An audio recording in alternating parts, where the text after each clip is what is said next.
be 8A, or I want. Got it. Can you still hear me? Yes. Yep, you're on there. Okay. Okay, little interruption there.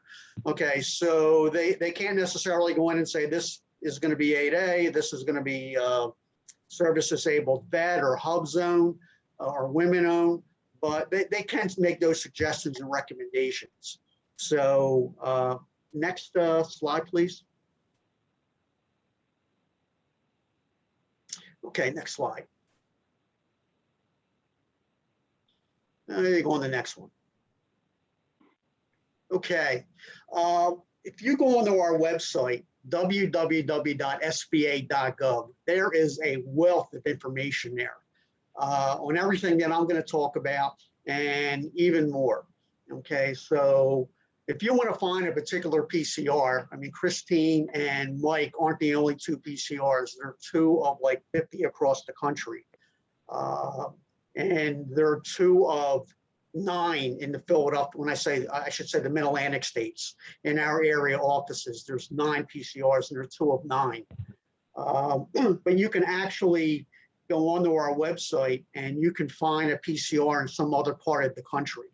And if you need assistance with a particular procurement, you could go on to the next slide. And this gives you an idea of our organization. You'll see us Area 2 right there in the middle. Like I said, we handle PA, West Virginia, Virginia, Delaware, DC, and Maryland. And then there's 5 other area offices. We're on the West Coast, you know, the Midwest, so on and so forth, down south.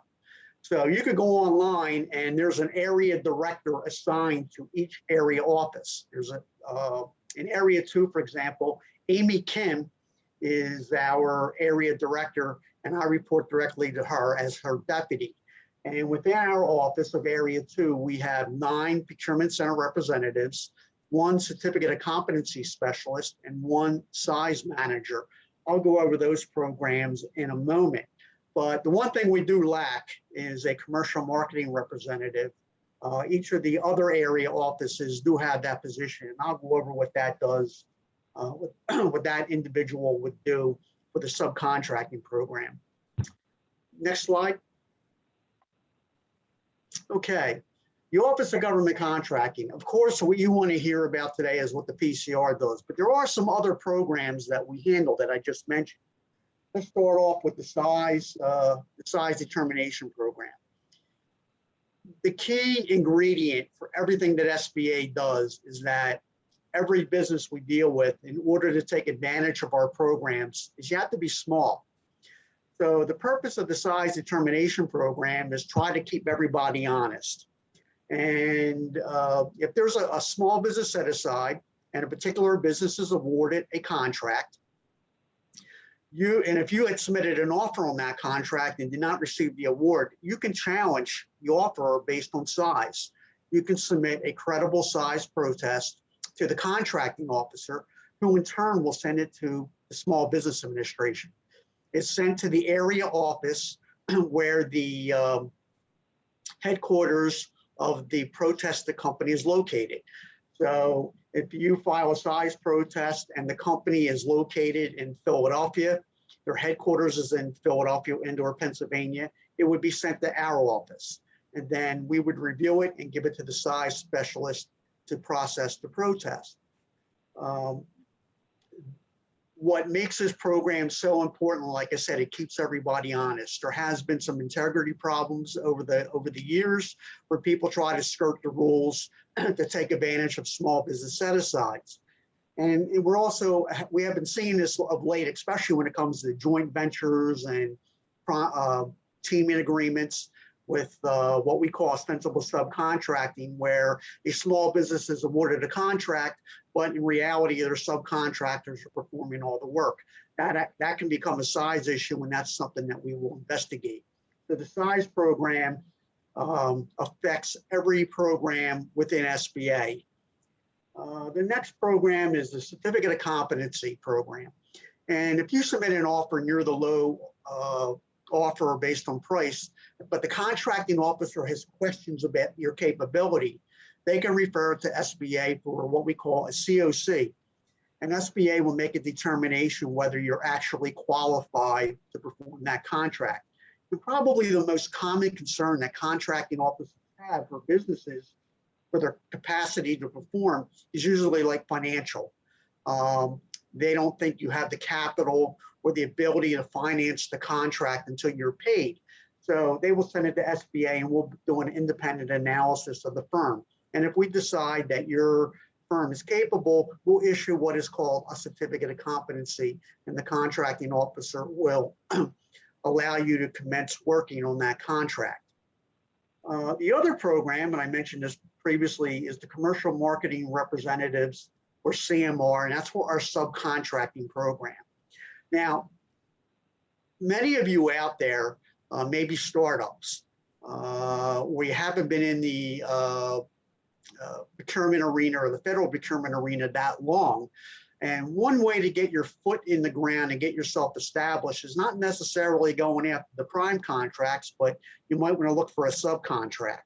And that way, you're not actually taking the brunt of all the responsibility for the contract. You're only taking a segment of it, and you're working with the prime contractor.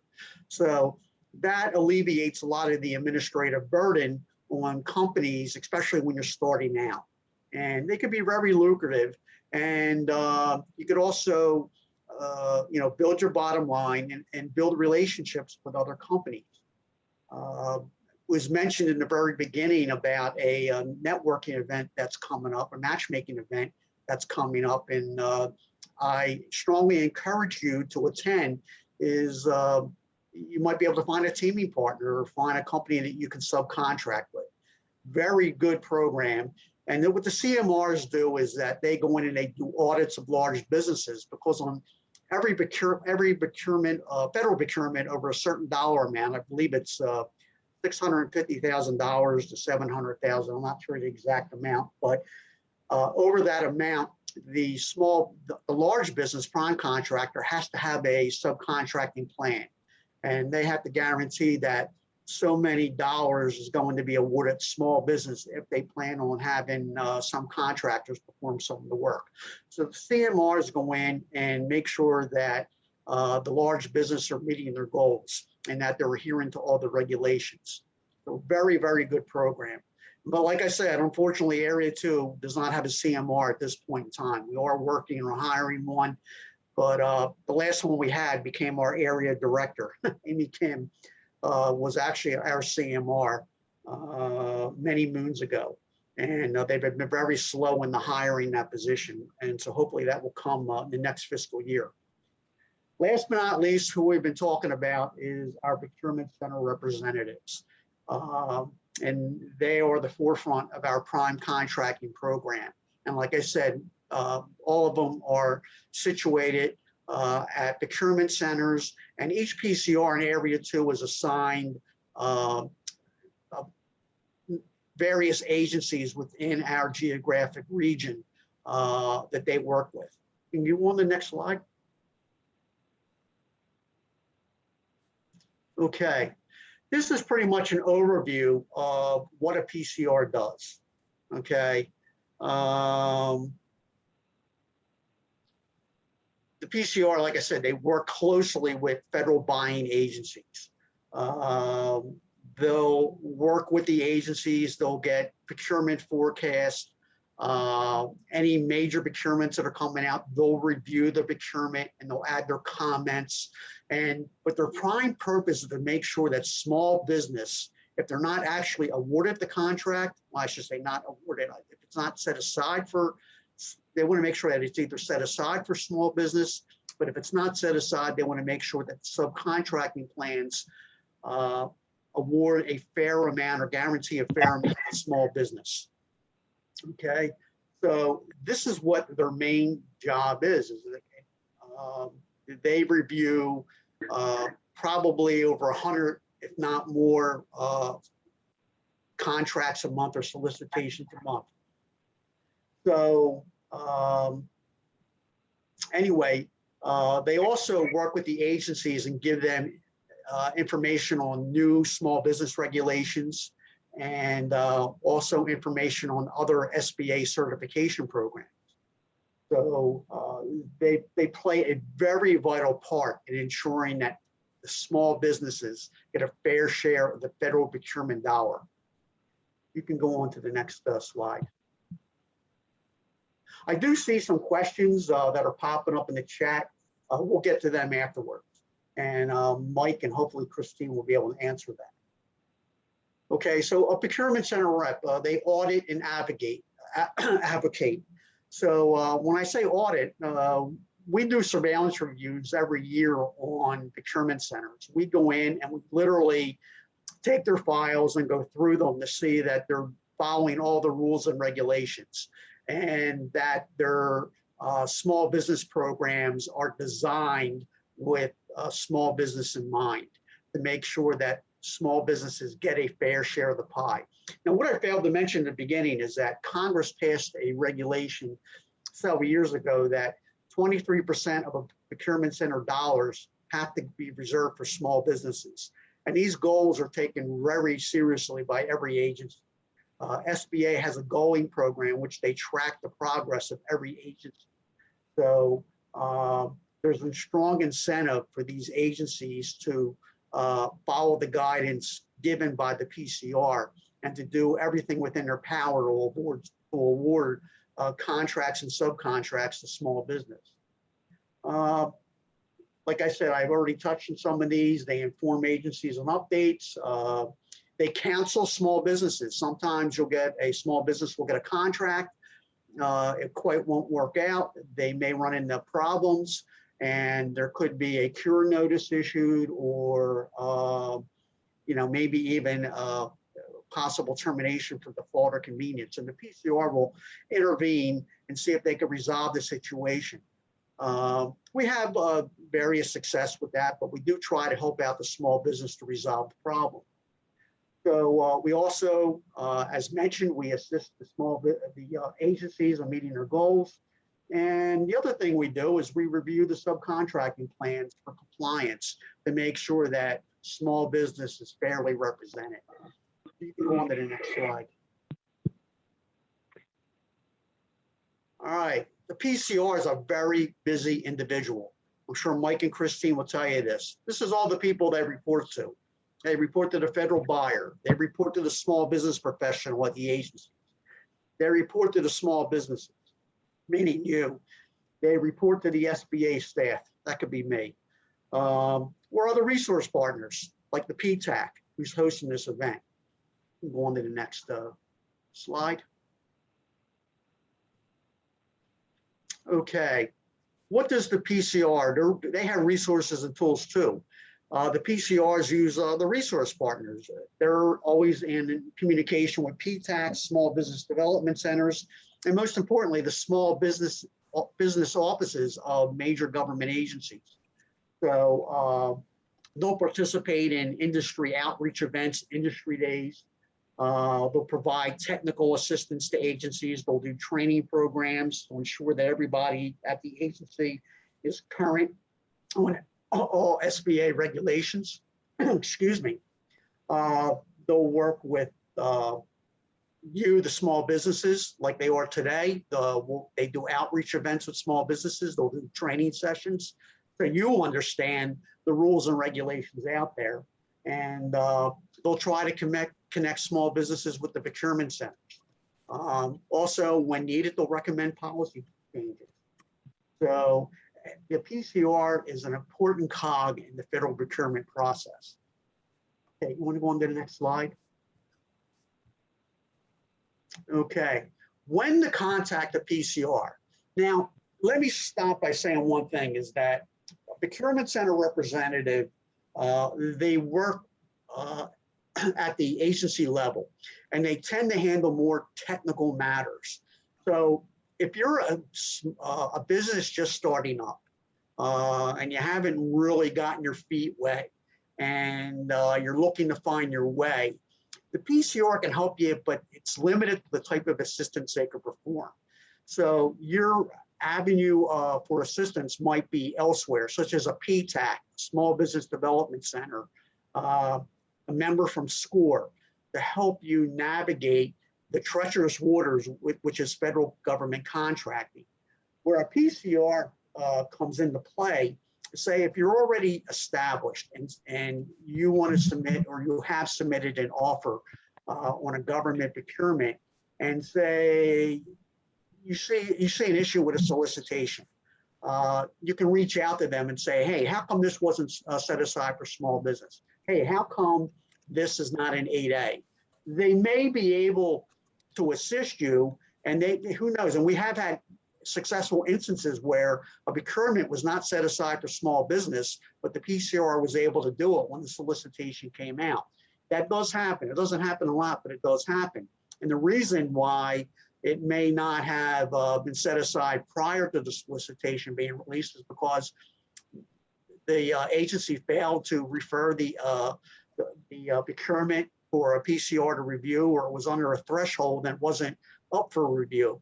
But if you see something, be the eyes and the ears for the PCR, you can reach out and say, and get information on a particular procurement.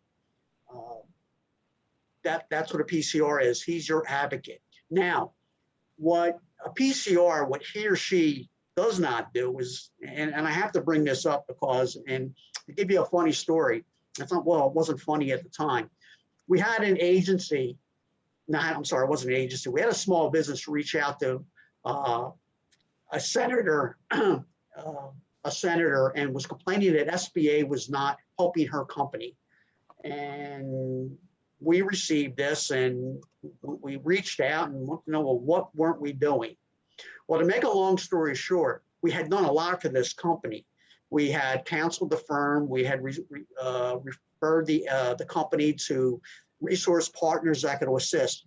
Ultimately, what the company was upset with is that the PCR was not arranging meetings for her to meet people, or was not lobbying on the company's behalf for her contracts or her offers that she submitted to the agency. I have to make this known, a PCR is there for everyone, every small business. They can't lobby on your behalf if you submit a contract. They may be able to answer technical questions, but they're not there. They're there to lobby for all small businesses. So they do have their limits on what they can and cannot provide. So you can go on to the next slide. How do you contact the PCR? Once again, you go to SBA's website at www.sba.gov, click on contracting, and you can navigate your way to, you can get a listing of every PCR in the country. And you can contact that PCR and you can direct your question to them. If they can answer it, they will certainly help you. If they can't, they will direct you to a resource that can. All right, next slide, please. Okay, that really concludes our presentation. If you'd like to contact the PCR for this area, the Philadelphia, Pennsylvania, Delaware region, Christine Haber at SBA, Christine.Haber at SBA.gov, and Michael.Masello at SBA.gov. Christine, did you make it on? Can you hear me? I can hear you loud and clear. Glad All right. No, I was on. I was muted. I was kicked off. I was doing some offline texting with the folks running the show here. So okay, I do apologize. And I was like, hello. And then I got kicked off. So anyway, I've been here. You're here now. That's good. That's good. And I saw some of the questions coming in. So however we want to handle that. Okay. So Dominique, how you want to handle the questions? You want to answer that? Yes. First of all, thank you so much, Vince, for that informative session. So yeah, we will go ahead and address the questions. We have several of them. Some of them I got direct messages, so I'll just kind of go down the line. And of course, if you have any other questions, you guys, please just put them in the chat and I'll get to them. So the first one, Stephanie, and to everybody, the matchmaking event is called Eastern Pennsylvania Government/Supplier Matchmaking Event.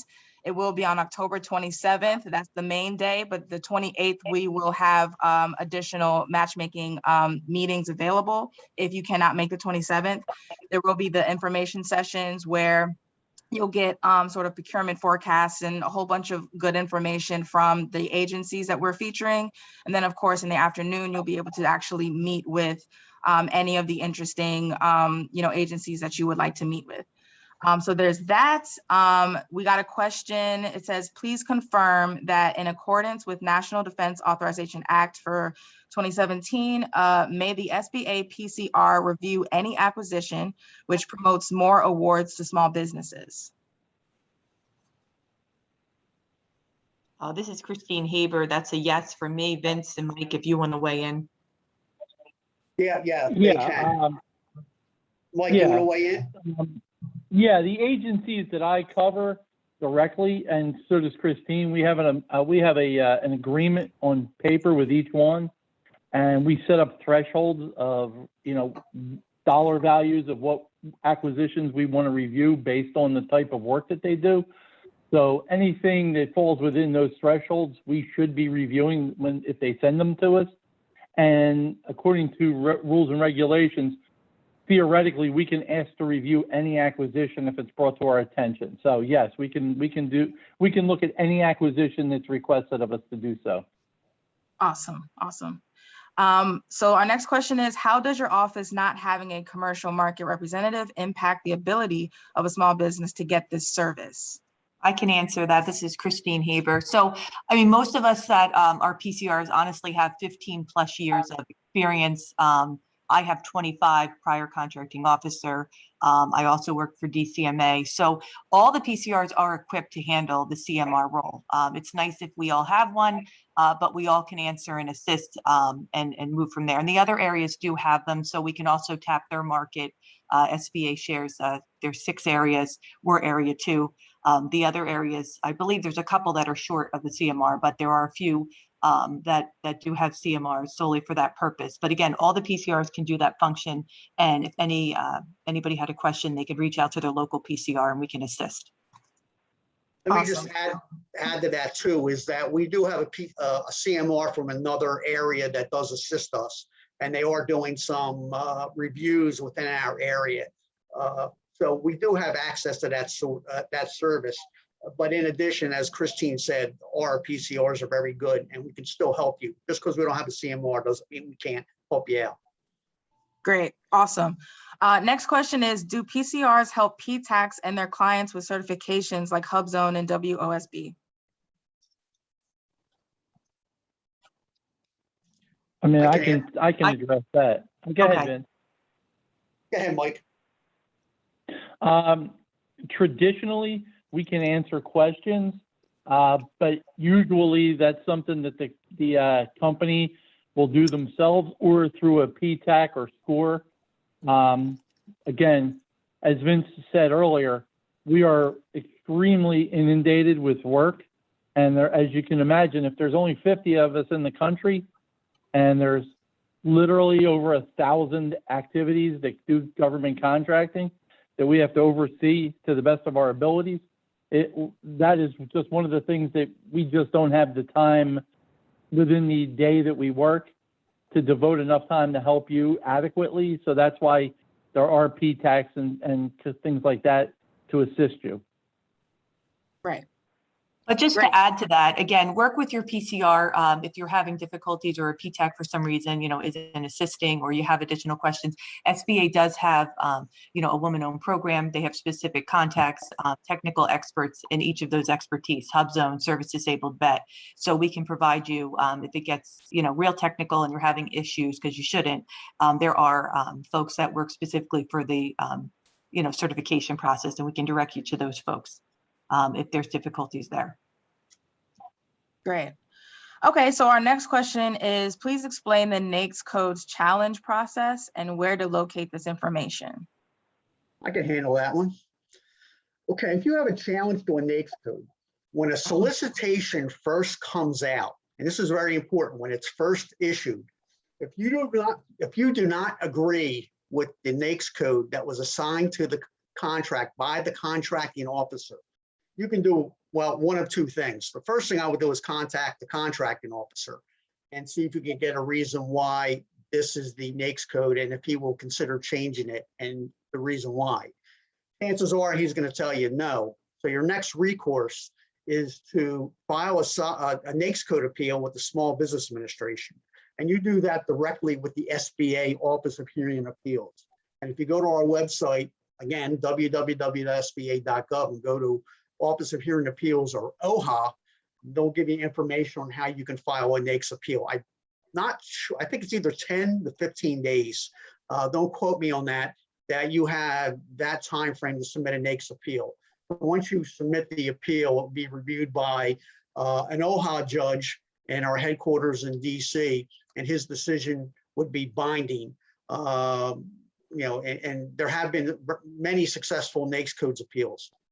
That's what you do. Okay. I just would like to add, again, if you see, especially if it's in the very early stages of, an RFI, request for information, or it's out there,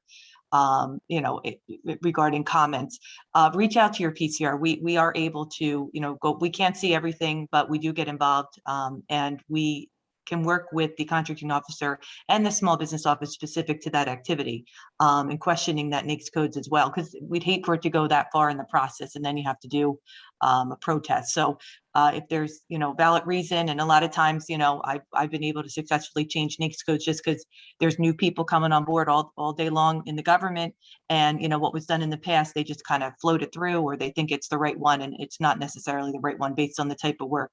So again, please work with the PCR if there's issues there very early on, so we can get that issue resolved. Awesome. I'm seeing several comments about the matchmaking event. I will send out a follow-up email with all of that information in it. So you don't have to worry about taking any notes or anything like that. You'll get the links, you'll get the flyer, all of the information will be in the follow-up. So the next question is, can PCRs help with VA solicitations? Can you say that again, please? Can PCRs help with VA solicitations? Yes, Yes, the yeah. PCR that covers the VA, absolutely. Absolutely.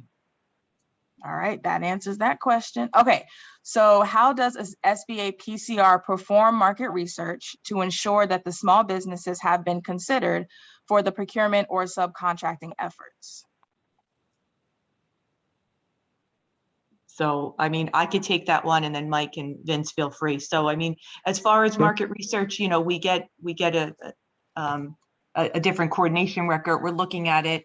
We're making sure that the proper market research was done. Either it was out there on FedBizOps for 30 days, whatever we think is the right time. Usually 2 weeks, and industry, depending on the size of the procurement, we would expect it to be out there longer, and market research to be, more detailed. But if we see, it was out there for 2 weeks, the prior contractor was small, and they're saying this needs to go full and open, we're going to question it. I'm going to challenge it, maybe have them go back out, contact the small business that had it before, and also help them out in terms of the type of work that they're looking for, and go into the different systems, and even work with the PTACs and say, do you know someone that does this type of work? That's sort of a short summary of that. Yep, and I'll pick up on that. My advice to all small businesses who complain that the company didn't do enough the activity didn't do enough market research, or how can they try to award this as full and open, or to a sole source, when I'm here and I can do the work, but nobody can know about you if they don't know about you. And I know that's a crazy answer, but we have to know that you exist. So a big part of market research is you responding to RFIs or RFQs, depending on the dollar value of the acquisition. You have to let the contracting officer know that you are able to do the work and you are interested in the acquisition. So again, based on that answer, you need to register in Beta SAM and register properly, so you can get solicitations automatically through the system once they hit, and you'll know about every acquisition that's out there based on the NAICS codes that you've registered for. So it won't be a surprise to you, and it won't be a surprise to the contracting activity that you exist and your capabilities. But be clear so they can't question your ability. And then if you do answer and they still go out, that's when you call us and say, hey, I answered this, I did everything I was supposed to do, and they still snub me. that's when you contact the PCR and we contact them and say, hey, what's going on? But again, we have to know about you and they have to know about you. Right. Let me just add that is that regarding market research, that's probably one of the best things our PCRs do. They always review the market research done by the agency, and each of our PCRs has their own little ways of duplicating that or to find other sources. So I can assure you our PCRs do an excellent job with that. But let me also emphasize or go on top of what Mike just said. I can't tell you how many times I get small businesses contacting us complaining, how come this wasn't set aside? I can do this. I know dozens of companies that can do this. But just what Mike said, okay, that is so true, is that these agencies go out, they do their source of salt, they do their RFIs, and they get nothing, okay? So it's probably just as important for you as a small business owner to respond to these RFIs. Doesn't mean it's going to be set aside, but it gets you known, it gets you put on their radar, and it could be the difference between a solicitation being set aside or for full and open. So there's a lot of responsibility out there. So once the solicitation hits the street, it can be challenging to get it changed. Not that it can't, but it's a lot easier to do it before it even hits the street. So I encourage all of you is, as Mike said, get registered correctly on beta.sam.gov. And when you see these RFIs or the source of salt and you're capable, your company is capable of performing, please respond to it so they know, the agencies know. Really good. Yeah, and again, I'd like to add on top of that, Vince, you're absolutely right. And one of the things that I don't think contractors understand or realize is that although, like Christine said, she's got 20 plus years, I got 20 plus years in contracting with the government. The problem is we still can't know everything possible about every commodity that our activities buy. Like I cover anybody from the Navy to DLA to, all military hardware, different types of commodities, construction. There's no way that I can be an expert in all of those. So it's difficult for me when I see the solicitation come out and say, oh, I know there's 3 small businesses that can do this. A lot of times we have to rely on the activity doing their proper market research because theoretically they are the experts. And we can question it. But again, if we don't know about you and they don't know about you, none of us are that, all seeing, all knowing to override something that the technical people at the activity say should be a certain way.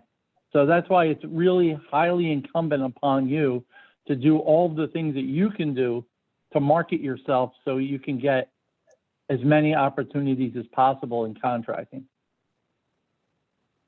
Great. Yes, the matchmaking event will be virtual this year. Okay, so we have another question. Are we able to connect with the CMR from a different area directly, or must we go through our area 2 PCR? I would just ask that, you work with your PCR first and check with us because you may not have to go to the CMR. And again, we should be able to help you. But if there's a specific, especially if there's something that the CMR has to go in and look at a particular large business, then yes. But we can work with them. But I would start with the PCR first before jumping the gun and thinking you need a CMR. You may not. Got it. So this question is, due to COVID and the variant, are PCRs working on site or are they still working from home? And also the second part is, what is the contact info for local PCR in Philadelphia? To my knowledge, we are all working virtually, and our contact information, I would use the cell number or email provided to you on the PCR directory on the SBA website. Not the office number, the cell or the email. I know for me, the best way to get a hold of me is shoot me an email because I'm always on my computer during work hours. Same as well for me. Email's best way, cell phone's up there, but really the best way to get a hold of us is email. Be specific as to what you want or what you're looking for, as specific as you can be. And certainly my turnaround is usually less than 48 hours. Great, great. Okay, are PCRs involved in negotiating contracts for consideration as an 8A sole source contract? Repeat that one more time. Are PCRs involved in negotiating contracts for consideration as an 8A sole source contract? So I don't know who wants to take that. Do you want to take that, Vince, Mike, or you want me to try to answer it? Yeah, I mean, once the activity tells me they want to go, they have a sole source 8A, the first thing I ask them is, are you sure it's sole source? Do you have another 8A? Did you reach out to the district office to ask? Right. Because there's a competition's best for everybody. But if they, you know, if they go through those channels and they have a single source 8A, I'm happy and thrilled that they're going that way, and I don't challenge it any further. And, you know, there's no real reason for the PCR to challenge that as long as they're going 8A or small business. That's what we're happy about. Got it, got it. If you're an 8A firm and you would like if you're interested in a contract, it's best to go through your assigned business opportunity specialist that services your company. In most cases, they know what to do and how to get you that contract. So you're certainly go through your PCR, but I would encourage you to work with your servicing BOS. And the BOSs work with us as well. So, and if you're an 8A, you know what a BOS is. It's a business opportunity specialist, like Vince said, and they work hand in hand with us. But when it comes to 8A, we rely a lot on the BOS to do their job. But certainly, we're here to help and assist.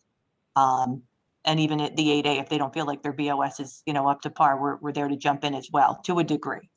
So, Got it. Okay. Does the SBA PCR review the dynamic small business search engine to locate small businesses? yes.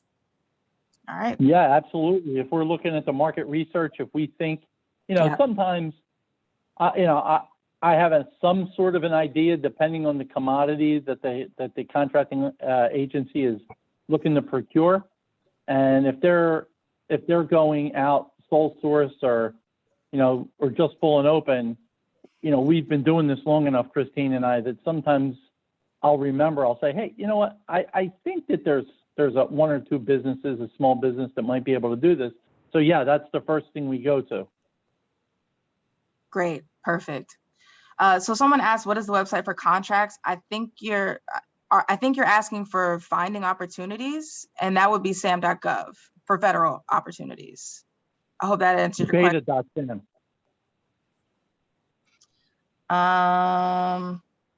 Okay, next question is, it seems like it is getting more and more challenging for newbie EDWOSB contracts. Why? I don't know. I don't know. They tried to, did they? Sorry, Mike. Go ahead. If I know about them, I'm pushing them. Do they have a PC? Do they know who their PCR is? I'm not.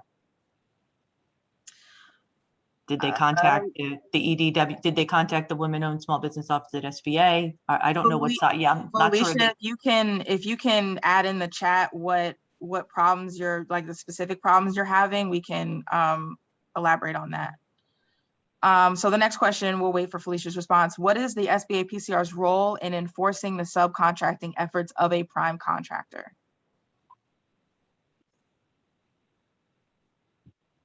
We review every subcontracting plan, or at least we're supposed to if the activity sends it to us. And we concur or non-concur with the goals and the completeness of the subcontracting plan itself. And we tell them whether we think that they should go back out and try to renegotiate goals. But now there's a caveat to that. The PCR is purely advisory on subcontracting plans. The power ultimately lies with the contracting officer. So it's really up to them whether they want to accept the plan or not. All we can do is tell them what we think they should do. Yeah, and I would jump in and agree with Mike on that. I mean, like, depending on the activity and the relationship, they should be sending us plans to review. We do review them. I would say 75% of the plans I receive, I do non-concur. I kick it back because either the goals are, less than the DoD statutory goals, or they're zero. They don't justify why. I mean, certainly if it's depending on the procurement, everything can't be a perfect goal. If they have and provide rationale supporting it, if it's an R&D effort specific to a laser, and 80, there's certain things that we look at and give a judgment call. But one of the big things that I look at is ESRS and making the electronic subcontracting reporting system, and making sure that, a lot of times these large companies put goals up that look great, but they're really not following through. So that's something that we look at, and I'll non-concur all day long on that as well. They're not going to get a pass through just because, they give me 5, 5, 3, 3, 3 for the various goals, especially not when they're submitting, depending on if they have to do an ISR, SSR, usually twice a year, and there's zero information there, then they're not being realistic. And I'm certainly not going to approve that plan and recommend it. But like Mike said, we're advisory, so it ultimately falls on the contracting officer to really put teeth in it and to stop that award from happening due to the plan issue. And they have that power. Got it. Okay. So Felicia did provide some background, and Felicia, we'll have to meet on that because that's kind of a little different of an issue. So we can talk about that offline. So next and we're question. certainly here to assist as well. If you need us on a private call, or, whatever you need on that. Absolutely. Absolutely. So the next question is, do PCRs do capability briefings with small businesses? I'm not sure what that. So meaning, did they give a capability briefing to us? Yeah, Mauricio, can you clarify? Because I'm not sure what you mean either. I mean, I talk to small businesses all the time and ask them to send me their capability statement. And then after I review it, what I do is I forward it to my colleagues.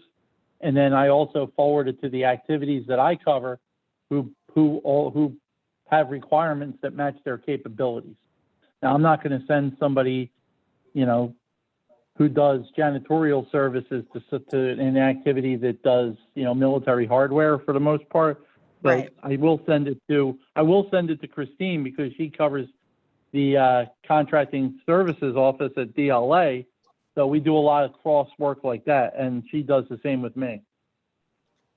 Okay, awesome. Yeah, Mauricio, I think hopefully that answered your question. I think that's what you were going for.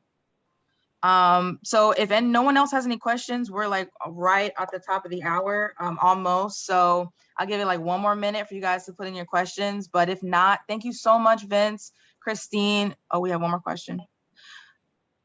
Would responding. Okay, Karen, yes. So she asked, would responding to an RFI and or RFQ be a form of marketing to the government and various COs at military bases, military medical centers, and VA hospitals? Yes. Yeah, Absolutely. But again, be clear when you respond. Don't give them minimum information. Give them as much information as you can based on what they're asking for. Make sure that they understand that you are willing to offer on the solicitation if it should come out, and that you have the capabilities to complete the work as they described it. Because I hear a lot of times from contracting officers, they get minimal response, like, yes, I'm interested. That doesn't tell them anything. Yeah, I agree. So, and again, if those types of questions, great questions, again, contact us. If you're looking at an RFI or source of thought and you're unfamiliar, or you're not sure how to address it, like you said, please just don't say, yeah, you could do it. That's not going to work. You need to give more information. But again, give us a call or send us an email. We can work with you and, getting you in touch with the right folks too. At all these major buying commands, or most buying commands that are putting out the solicitations, they all have a small business office, different from SBA. And they're very well versed as to the specific solicitations coming out, the contracting officers, the requiring activities that are driving these requirements out there. So just highly recommend getting it, finding out who your PCR is, and what agencies you're looking to target. And if you're not sure, again, work with us and we'll help you and share with you what we think are the best agencies to target based on your capabilities. Okay, we Right, have a and like follow-up. Christine said, your best friend is the small business professional at the agency in which you're looking to do business at, because the review for that acquisition comes across their desk before it even comes to us. So if you can get your name and your company well known in that office, and then that way they can recommend before it even comes to the PCR. Got it. We do have a follow-up to that. And this might be something you want to talk to the person privately. But what about marketing when a contract is already in place? Well, we'll have to talk about that. Just, I would say recommend telling us the contract, and, there's mods that happen. I don't know if they're looking to break in as a sub. I would have a lot of follow-up questions to that question. Right. Yeah, I figured. So, it's not over, right? And there could, it could be a 6 month, it could be I don't know. So that's a loaded question, but certainly call us offline. We can assist more technically with that type of question. Awesome. Yeah, so like I said, we're at the top of the hour and we don't want to go over. So thank you guys so much for joining us. Thank you, Christine, Vince, and Michael, for giving us all this great information. I think our clients they have a lot to take with them. Like I said, I will send a follow-up with the recording of this session and these slides. So if any of you guys came late, yes, you will get a recording. You will get all the information. You also get the flyer and more information on our upcoming events as well. So just keep a lookout for that. You'll get that today. Okay. All right. With that, thank you guys so much. Thank you very much. Have a good day. Thank you all.